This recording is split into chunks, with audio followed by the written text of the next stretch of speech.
Hi, പുതിയ വീഡിയോയിലേക്ക് എല്ലാവർക്കും സ്വാഗതം. ഇത് 60 വർഷം മുമ്പ് എൻ്റെ തറവാട്ടിൽ വല്യമ്മയുടെ ഉമ്മ ഉണ്ടാക്കിയ പലഹാരത്തിൻ്റെ അച്ചാണിത്.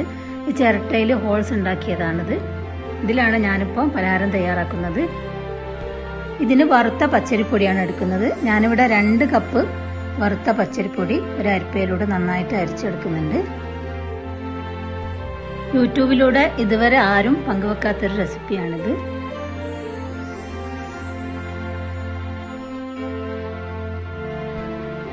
6 മുട്ട ഒരു പാത്രത്തിലേക്ക് പൊട്ടിച്ച് ഒഴിച്ചു കൊടുക്കാം.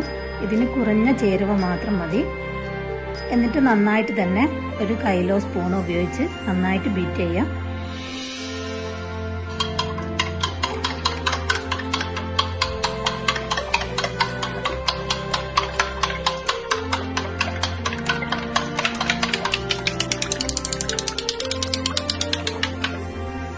നേരത്തെ അരിച്ചെടുത്ത അരിപ്പൊടിയിലേക്ക് 1/4 ടീസ്പൂൺ ഉപ്പ് ചേർത്ത് കൊടുക്കാം.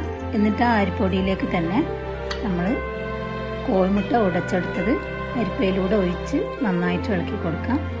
എന്നിട്ട് കൈ കൊണ്ട് തന്നെ നല്ലപോലെ കുഴച്ചെടുക്കണം.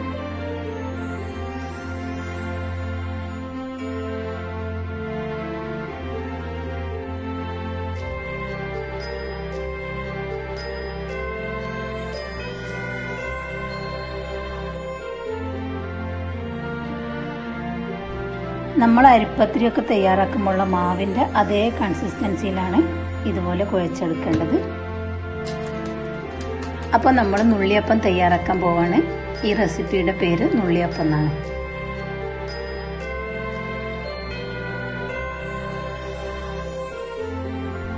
അപ്പോൾ കുറേശ്ശെ മാവ് നുള്ളിയെടുത്ത് ചിരട്ടയിലേക്കിട്ട് ഇതുപോലെ ഒന്ന് പ്രസ് ചെയ്യണം. ചീനച്ചട്ടി ചൂടായി എണ്ണ ഒഴിച്ചു കൊടുത്ത് എണ്ണ നന്നായിട്ട് ചൂടായിട്ടുണ്ട്. അതിലേക്ക് ഇതേപോലെ പ്രസ് ചെയ്ത് കൊടുത്താൽ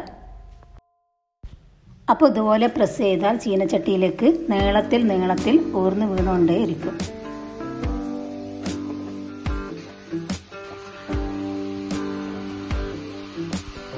ഇതിനാകെ 2 ചേരുവ മതി, മുട്ടയും അരിപ്പൊടിയും.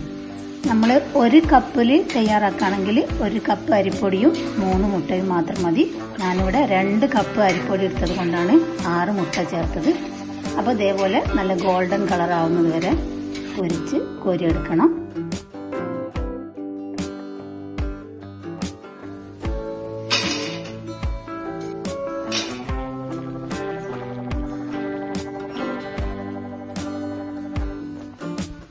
മുട്ട അത്യാവശ്യം നന്നായിട്ട് ബീറ്റ് ചെയ്ത് തന്നെ എടുക്കണം. അല്ലെങ്കിൽ നമ്മളിങ്ങനെ ഫ്രൈ ചെയ്യുന്ന സമയത്ത് ചെറിയ പൊട്ടലുകൾ വരും.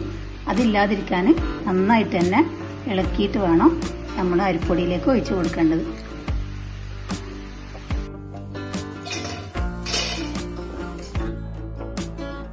അപ്പം മുഴുവനായിട്ട് ഫ്രൈ ചെയ്തെടുത്തിട്ടുണ്ട്.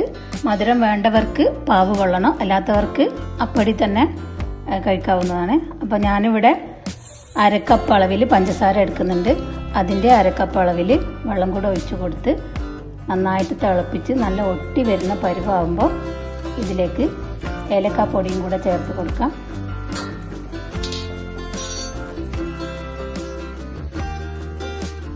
ഇനി ഇതുപോലെ കയ്യിൽ വലിഞ്ഞു വരുന്ന പരുവമാകുമ്പോൾ നമ്മൾ ഫ്രൈ ചെയ്ത് വെച്ച ഉള്ളിയപ്പത്തിലേക്ക് കുറേശ്ശായിട്ട് ഇങ്ങനെ ഒഴിച്ചു കൊടുത്ത് നന്നായി തന്നെ എല്ലാ ഭാഗത്തും എത്തുന്ന രീതിയിൽ ഇളക്കി കൊടുക്കണം. അപ്പോൾ എൻ്റെ നുള്ളിയപ്പത്തിൻ്റെ വീഡിയോ എല്ലാവർക്കും ഇഷ്ടപ്പെട്ടു എന്ന് വിചാരിക്കുന്നു. ഇഷ്ടപ്പെട്ടാൽ ലൈക്ക് ചെയ്യുക, ഷെയർ ചെയ്യുക. സബ്സ്ക്രൈബ് ചെയ്യാത്തവരാണെങ്കിൽ ഒന്ന് സബ്സ്ക്രൈബ് കൂടെ ചെയ്യുക. Thank you.